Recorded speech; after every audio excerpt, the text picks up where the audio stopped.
বিষমী ভবন। এখানে দেখুন, বিষমী শব্দের অর্থ হচ্ছে যে বিষম বা কি পৃথক। তাহলে বিষমী ভবন কাকে বলে? না, বিষমী ভবন হলো সমীভবনের ঠিক বিপরীত। কেমন? তাহলে আমরা প্রথমেই দেখে নিই যে সমীভবনে আমরা সংজ্ঞা হিসেবে কি জেনেছিলাম। চলুন। উচ্চারণের সুবিধার জন্য বা বিশেষ উচ্চারণ প্রবণতার জন্য শব্দের মধ্যে অবস্থিত এক বা একাধিক ব্যঞ্জনধ্বনি একে অপরের প্রভাবে বা পরস্পরের প্রভাবে প্রভাবিত হয়ে একই ধ্বনিতে পরিণত হলে বা সমজাতীয় ব্যঞ্জনধ্বনিতে পরিণত হলে ধ্বনি পরিবর্তনের সূত্রানুযায়ী তাকে বলা হচ্ছে এই ব্যঞ্জন সংগতি। ওকে। বিষমী ভবন হচ্ছে এই সমীভবনের ঠিক আলাদা। কি করে? না, বিষমী ভবন হলো পাশাপাশি অবস্থিত, অর্থাৎ শব্দের মধ্যে পাশাপাশি অবস্থিত দুটি সমজাতীয় ব্যঞ্জনধ্বনি পরিবর্তিত হয়ে পৃথক বা বিষম রূপ লাভ করলে তখন তাকে বলা হচ্ছে এই বিষমী ভবন। উদাহরণ কি হবে? লাল থেকে নাল। দেখুন, এখানে দুটো ল থেকে হয়েছে কি নাল, অর্থাৎ প্রথমে লটা পরিবর্তিত হয়ে দন্তের ন হয়েছে, তাই তো? অর্থাৎ সংজ্ঞা অনুযায়ী শব্দের মধ্যে পাশাপাশি অবস্থিত দুটি সমজাতীয় ব্যঞ্জনধ্বনি, দুটোই ল সমজাতীয় ব্যঞ্জনধ্বনি পরিবর্তিত হয়ে পৃথক বা বিষমরূপ লাভ করেছে, যার জন্য হয়ে গেছে লাল থেকে নাল। ওকে। একইভাবে আরমারিও থেকে আলমারি, একই উদাহরণ। আবার দেখুন, এই বিষমী ভবন আবার অন্য আরেকটি নামে পরিচিত। কি বলুন তো? অসমীকরণ। অসমীকরণ আরেকটি নামে পরিচিত, সেটা হচ্ছে বিষমী ভবন, সেটা হচ্ছে বিষম বর্ণতা। বিষম বর্ণতা। ওকে। এবারে আমরা চলে যাব ঘোষী ভবন। এখানে দেখুন, ঘোষী ভবনের ঘোষী অর্থাৎ ঘোষ শব্দের অর্থ কি? ঘোষ শব্দের অর্থ হলো গাম্ভীর্য। কি না, ঘোষ শব্দের অর্থ কি? গাম্ভীর্য। ঠিক আছে। এবারে জানবো ঘোষী ভবন কাকে বলে। দেখুন, ঘোষী ভবন আমরা তখনই তাকে বলবো যখন অঘোষ ধ্বনি ঘোষ ধ্বনিতে পরিণত হচ্ছে। অর্থাৎ আমি যদি এখানে লিখি যে অঘোষ ধ্বনি গ্রেটার দেন ঘোষ ধ্বনি। ওকে। এবার দেখুন, আমরা অঘোষ ধ্বনি কি কি, পূর্বে আমরা অঘোষ ধ্বনি কি কি জেনেছিলাম সেই ছকটার কথা মনে করুন। সেখানে আমরা জেনেছিলাম কি, যে বাংলা ব্যঞ্জন বর্ণমালার প্রতিটি বর্গের, আমরা কি কি বর্গ জেনেছিলাম? 5টি বর্গ, ক চ ট ত প। সেই প্রতিটি বর্গের প্রথম ও দ্বিতীয় ধ্বনি কি, প্রথম ও দ্বিতীয় ধ্বনিকে বলা হচ্ছে এই অঘোষ ধ্বনি। তাহলে আমি এখানে যদি লিখি প্রথম ও দ্বিতীয় ধ্বনি, ওকে, গ্রেটার দেন ঘোষ ধ্বনি কি কি না, একইভাবে প্রতিটি বর্গের অর্থাৎ বাংলা ব্যঞ্জনমালার বা ব্যঞ্জন বর্ণের প্রতিটি বর্গের তৃতীয় ও চতুর্থ ধ্বনি। তাহলে কি হবে? তৃতীয় ও চতুর্থ, তাই তো? এবারে সংজ্ঞাটা ভাবে দেখুন। ঘোষী ভবন মানে ঘোষ শব্দের অর্থ হচ্ছে গাম্ভীর্য। যখন অঘোষ ধ্বনি অর্থাৎ বাংলা ব্যঞ্জন বর্ণমালার প্রথম ও তৃতীয় ধ্বনি যখন পরিবর্তিত হয়ে ঘোষ ধ্বনিতে অর্থাৎ তৃতীয় ও চতুর্থ ধ্বনিতে পরিণত হয়, তখন তাকে বলা হয় এই ঘোষী ভবন। পরিষ্কার হলো? উদাহরণ, কাক থেকে কাগ, উপকার থেকে উপকার। কি করে হয়েছে দেখুন, এখানে কাক থেকে হয়েছে কি কাগ, পরিবর্তন হয়েছে কি কাক, তাই তো? কটা হয়েছে এখানে গ। তাহলে একটু দেখুন ভালো করে, ক হয়েছে কি গ, কটা কি বর্গ? দেখুন, আমরা জেনেছিলাম কি ক চ ট ত প। তাহলে ক, ক হচ্ছে ক বর্গের মধ্যে পড়ছে। ক বর্গের মধ্যে ক কি একদম প্রথম ধ্বনি বা প্রথম বর্ণ। তাহলে দেখুন, আমাদের এখানে সূত্রেই ছিল প্রথম ধ্বনি, অর্থাৎ অঘোষ ধ্বনির আন্ডারে ছিল প্রথম ও দ্বিতীয় ধ্বনি। দেখুন, প্রথম ধ্বনি ক হয়েছে কি গ, অর্থাৎ ক বর্গেরই তৃতীয় বর্ণের নাম কি? গ, তাই তো। ক চ ট ত প, ক এর মধ্যে কি হচ্ছে? ক খ গ ঘ ওয়া, তাই তো। তাহলে সেখানে গ হলে কি হচ্ছে? ক খ গ, 3 নম্বর ধ্বনি। দেখুন এখানে তৃতীয় ধ্বনি, এখানে দেখুন গ হয়ে গেছে। অর্থাৎ কাক থেকে যে কাক হয়েছে সেখানে এখানে ক থেকে গয়ে পরিণত হচ্ছে। কটা হচ্ছে অঘোষ ধ্বনির সূত্রানুযায়ী ক হচ্ছে প্রথম বর্ণ, অর্থাৎ প্রতিটি বর্গের প্রথম বর্ণ হয়েছে কি? ঘোষে তৃতীয়তে গ।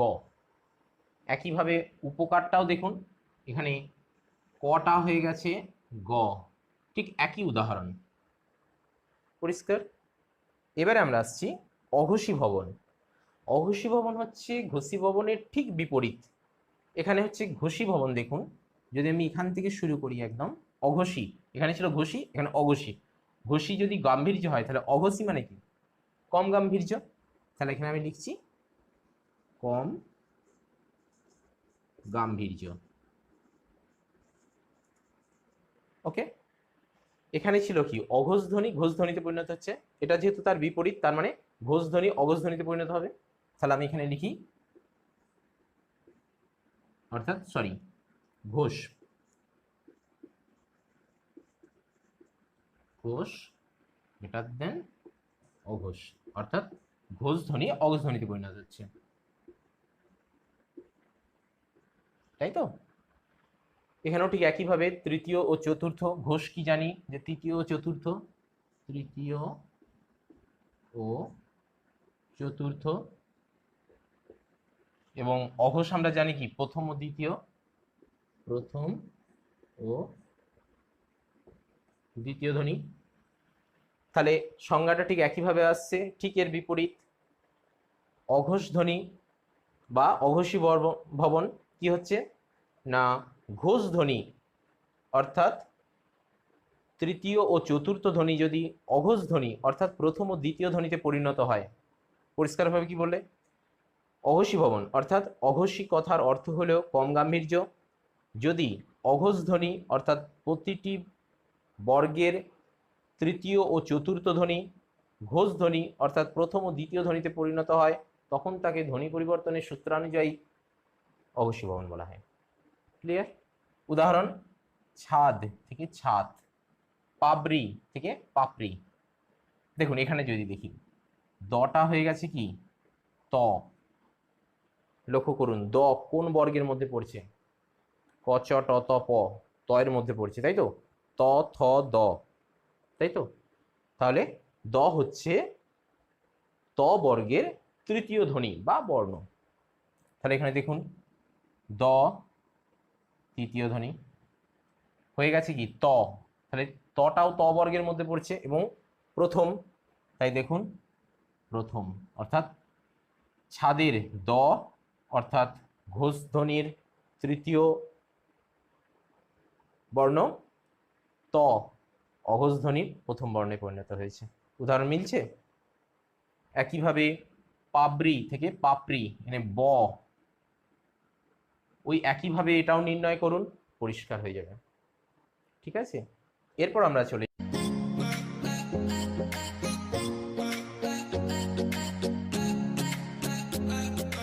না, যখন অল্প প্রাণ বর্ণ মহাপ্রাণ বর্ণে পরিণত হয় তখন তাকে বলা হচ্ছে মহাপ্রাণী ভবন, তাই তো।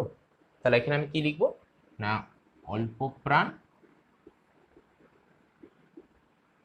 অল্প প্রাণ গ্রেটার দেন মহাপ্রাণ, মহাপ্রাণ।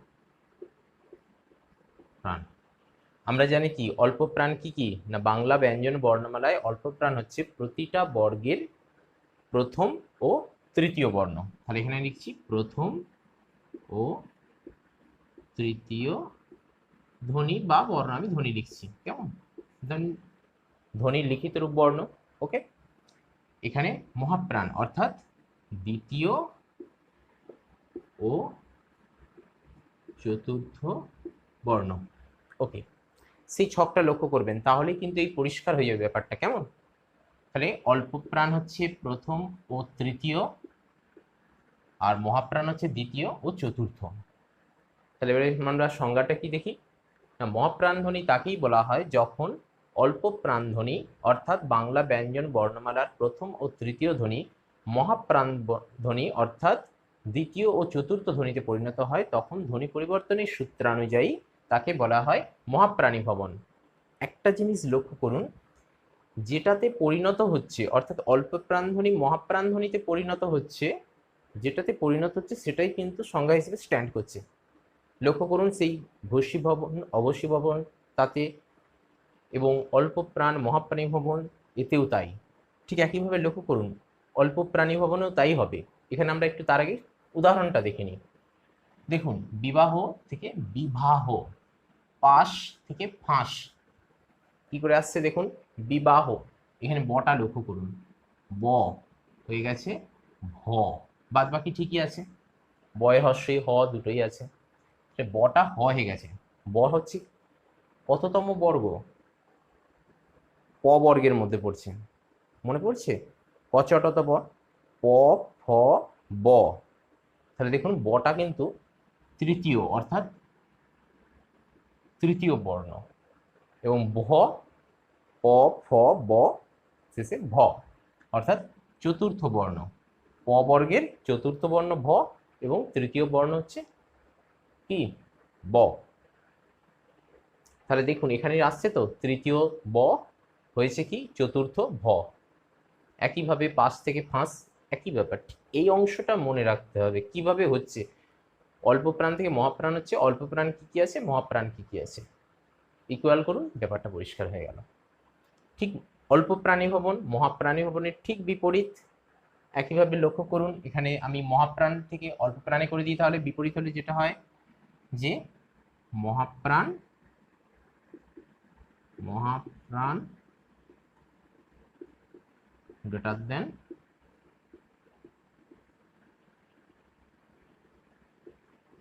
অল্প প্রাণ। ঠিক একইভাবে দ্বিতীয় ও চতুর্থ বর্ণ গ্রেটার দেন অল্প প্রাণে কি আছে, প্রথম ও তৃতীয় ধ্বনি বা বর্ণ। ওকে, তাহলে এখানে একইভাবে আসছে মহাপ্রাণ ধ্বনি যদি অল্প প্রাণ ধ্বনিতে পরিণত হয়, অর্থাৎ বাংলা ব্যঞ্জন বর্ণমালার যদি দ্বিতীয় ও চতুর্থ বর্ণ বা ধ্বনি অল্প প্রাণ অর্থাৎ প্রথম ও তৃতীয় ধ্বনি বা বর্ণে পরিণত হয়, তখন তাকে ধ্বনি পরিবর্তনের সূত্রানুযায়ী অল্প প্রাণী ভবন বলা হচ্ছে। ঠিক একইভাবে দুধ থেকে দুধ, বাঘ থেকে বাঘ, লক্ষ্য করুন ধ কোন বর্গের মধ্যে পড়ছে, কচটতপ ত এর মধ্যে পড়ছে, ত থ দ, দেখুন দ অর্থাৎ তৃতীয়, ত থ দ, তারপরে রয়েছে ধ অর্থাৎ চতুর্থ বর্ণ, দ ত বর্গের তৃতীয় হচ্ছে দ, চতুর্থ বর্ণ হচ্ছে ধ। তাহলে দেখুন আমাদের এখানে চতুর্থ তৃতীয় হয়েছে, চতুর্থ তৃতীয় ধ্বনিতে পরিণত হয়েছে। ক্লিয়ার হলো? একটা জিনিস আরেকটা মনে রাখতে হবে যে মহাপ্রাণী ভবনের আরেকটা নাম আছে, কি বলুন তো, পিনায়ন।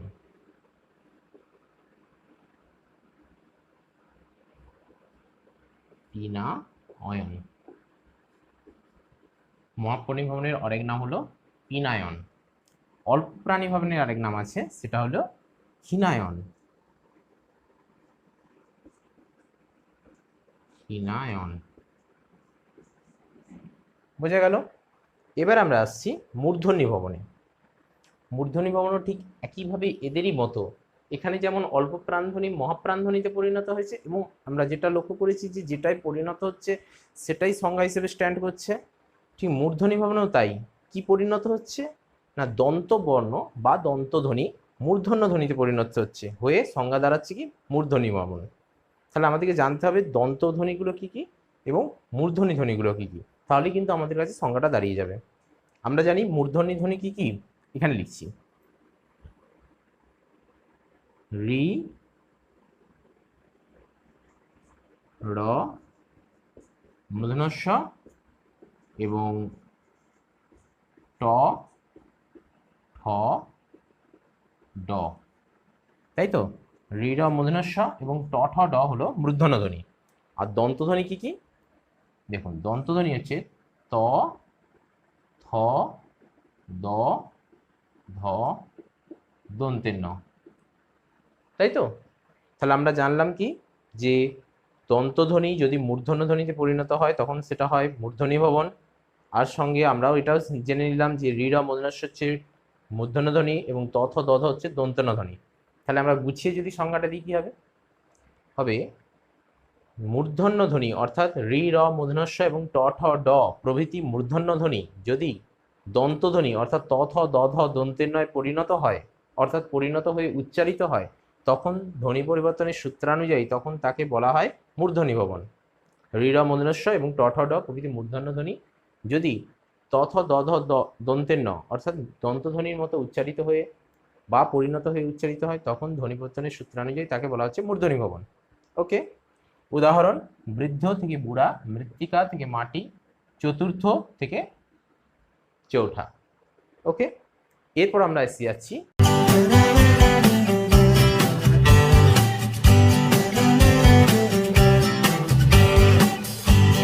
শতনাসিকী ভবন।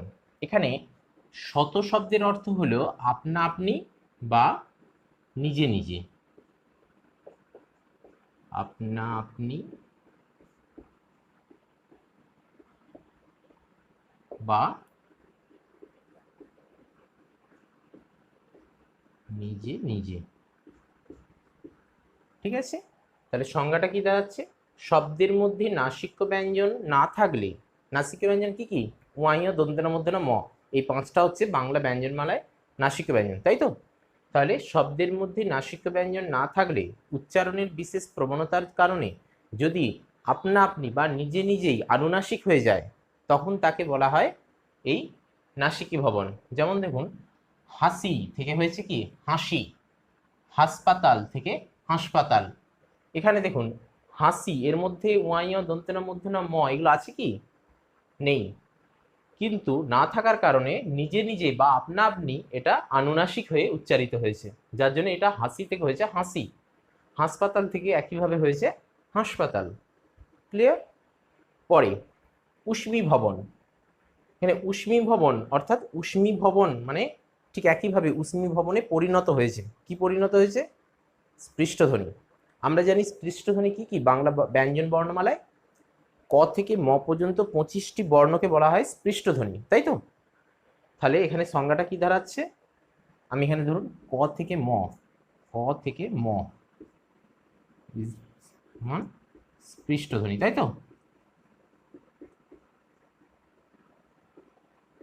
ওকে, তাহলে সংজ্ঞাটা কি দাঁড়াচ্ছে না, ক থেকে ম পর্যন্ত 25টি বর্ণ অর্থাৎ স্পৃষ্টধ্বনি বা স্পৃষ্টবর্ণ যদি উচ্চারণের বিশেষ প্রবণতার কারণে, তাই তো, মুখগহ্বরে আংশিক বা পূর্ণরূপে বাধাপ্রাপ্ত হয়ে উষ্মধ্বনিতে পরিণত হয়, উষ্মধ্বনি কি কি, তালবস্য মূর্ধন্য দন্তেস হয়, তখন তাকে বলা হচ্ছে এই উষ্মী ভবন। তাহলে কি দাঁড়ালো, স্পৃষ্টধ্বনি যদি মুখগহ্বরে আংশিক বা পূর্ণরূপে বাধাপ্রাপ্ত হয়ে উষ্মধ্বনিতে পরিণত হয় বা উচ্চারণে বিশেষ প্রবণতার কারণে, তখন তাকে বলা হচ্ছে এই উষ্মী ভবন। বোঝা গেল? উদাহরণ কি, কালী পূজা থেকে খালি পূজা, হয় থেকে অয়, সংজ্ঞা অনুযায়ী আসছে। দেখুন, উচ্চারণে বিশেষ প্রবণতার কারণে ক থেকে ম পর্যন্ত 25টি স্পৃষ্টধ্বনি মুখগহ্বরে আংশিক বা পূর্ণ বাধাপ্রাপ্ত হয়ে উষ্মধ্বনিতে এখানে পরিণত হয়েছে। পরে আসছি নাসিকী ভবন। নাসিকী ভবনের এই যে নাসিক কি অর্থাৎ নাসিক ব্যঞ্জন আমরা কি জেনেছি, আগেই জানলাম যে ক থেকে উয়াইয় দন্তের মধ্যে ম, এই পাঁচটিকে বলা হচ্ছে নাসিক্য ধ্বনি। তাহলে কি হবে, শব্দের মধ্যে এই পাঁচটি নাসিক্য ধ্বনি অর্থাৎ উয়া ইয় দন্তের ন মূর্ধন্য ম, এই পাঁচটি শব্দের মধ্যে এই পাঁচটি নাসিক্য ব্যঞ্জনের উপস্থিত থাকলে তারা নিজেরা যদি লুপ্ত হয়ে গিয়ে পূর্ববর্তী স্বরধ্বনিকে আনুনাসিক করে তোলে, তখন তাকে বলা হয় এই নাসিকী ভবন। যেমন পঙ্ক থেকে পাঁক, বংশ থেকে বাঁশ, হংস থেকে হাঁস এবং শেষে শঙ্খ থেকে শাঁখ। কিভাবে হচ্ছে আমি দেখুন একটা ভাঙছি অন্তত, পঙ্ক থেকে পাঁক, পঙ্কটা ভাঙলে কি পাবো? প যোগ অ যোগ ওয়া যোগ ক যোগ অ, তাই তো আসছে। ঠিক এইভাবেই প যোগ আ যোগ অনুস্বার যোগ ক যোগ আ, তাই তো। দেখুন এখানে ওয়া আসছে, এখানে অনুস্বার হয়েছে, অর্থাৎ উমা কি? নাসিক ব্যঞ্জন। এই নাসিক ব্যঞ্জন শব্দের মধ্যে উপস্থিত আছে বলে উচ্চারণের বিশেষ প্রবণতার কারণে নিজে লুপ্ত হয়ে গিয়ে পূর্ববর্তী স্বরধ্বনি, এই যে অ, এটাকে আনুনাসিক করে দিয়েছে আ।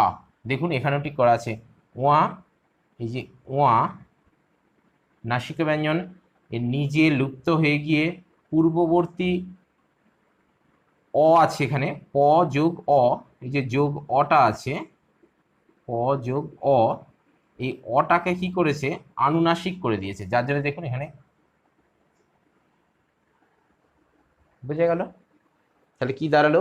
শব্দের মধ্যে নাসিক ব্যঞ্জনের উপস্থিত থাকলে উচ্চারণের বিশেষ প্রবণতার কারণে নাসিক ব্যঞ্জন নিজে লুপ্ত হয়ে গিয়ে পূর্ববর্তী স্বরধ্বনিকে আনুনাসিক করে তোলে। ধ্বনি পরিবর্তনের এই বিশেষ রীতিকে বলা হচ্ছে নাসিকী ভবন।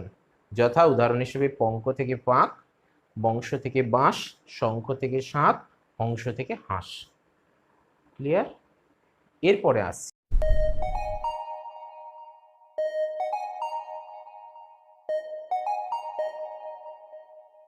রকারি ভবন কাকে বলে? না, শব্দের মধ্যে অবস্থিত তালবস্য ধ্বনি যদি র ধ্বনিতে পরিণত হয়ে উচ্চারিত হয় তখন তাকে বলা হচ্ছে এই রকারি ভবন। ঠিক আছে? যেমন একাদশ থেকে 11, অষ্টাদশ থেকে 18।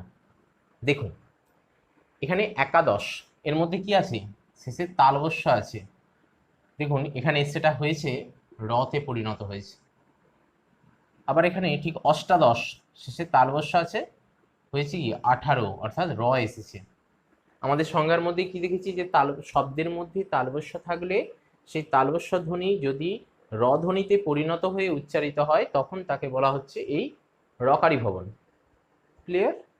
তার মানে এখানে দেখা যাচ্ছে কি একাদশ তালবস্য আছে, সেই তালবস্যটা র ধ্বনির মতো উচ্চারিত হয়েছে বা র ধ্বনিতে পরিণত হয়ে উচ্চারিত হয়েছে, হয়েছে 11।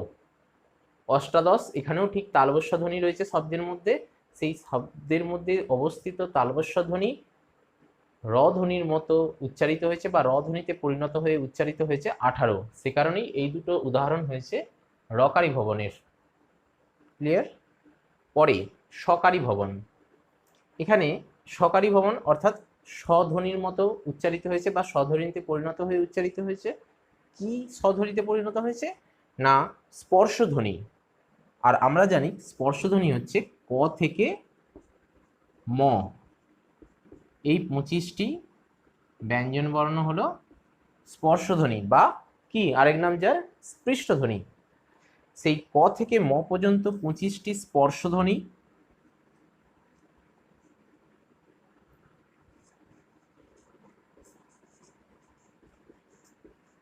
এই ক থেকে ম পর্যন্ত 25টি স্পর্শধ্বনি বা স্পৃষ্টধ্বনি দন্তেস্ব ধ্বনির মতো উচ্চারিত হয়েছে বা দন্তেস্ব ধ্বনিতে পরিণত হয়ে উচ্চারিত হয়েছে, তাই এর নাম হয়েছে সকারি ভবন।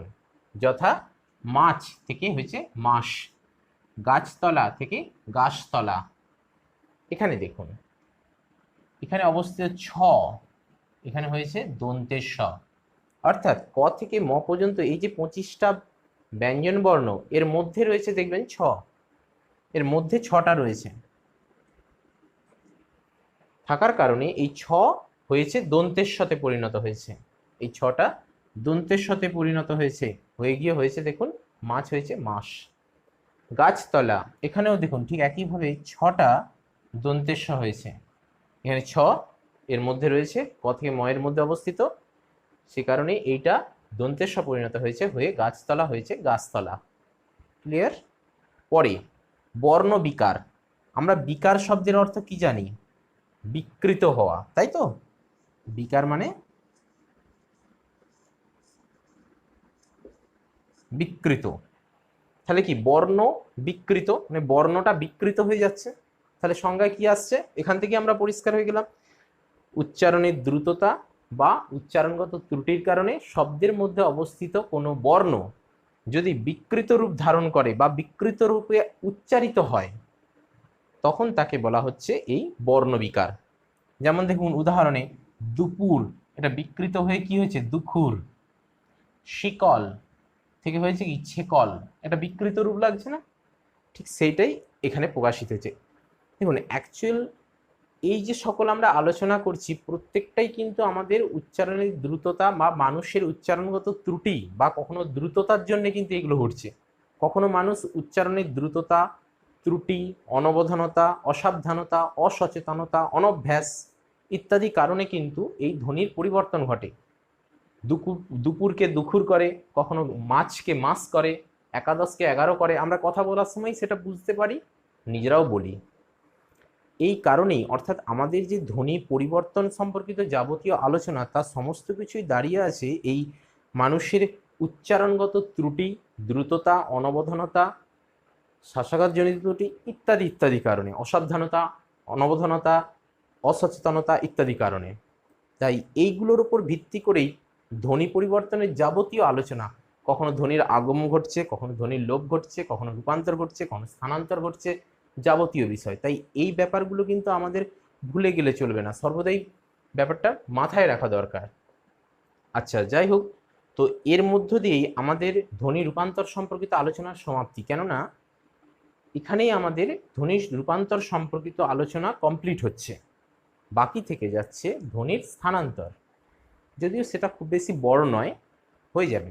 এবং ওই ধ্বনির স্থানান্তরটা আমরা আলোচনা করব পরের বিষয়টি। আপাতত আজকের মতো আলোচনা আমরা এখানেই শেষ করছি। ভালো থাকবেন, নমস্কার।